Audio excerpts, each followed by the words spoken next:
If you want to identify the slope of a linear equation, the first thing you got to make sure is that it's in slope-intercept form. And this is what slope-intercept form looks like. Notice that the y is solved for in your linear equation. Y is by itself. Once you isolate y, once it's by itself, you can see the slope is going to be the number multiplied with x.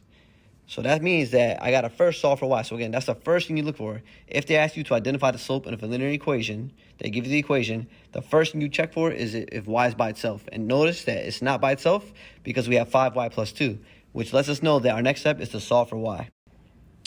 The first thing I'm going to do is I'm going to subtract 2 to both sides. So I'm going to subtract 2 to both sides of the equation, simplify in the next step. So I'll bring down my equal sign. Here we get 15x minus 2 equals, this is a 0 pair, and we're left with 5y. Next step is to make this into 5y to become 1y. To make it to 1y, I got to divide by 5. And since we have 2 terms over here, I have to divide each of these by 5 as well to keep the equation balanced. And now I'm going to simplify in the next step. So here, 15 divided by 5, I'm going to get 3x here minus 2/5, because I can't simplify that. And then 5y divided by 5 is just 1y.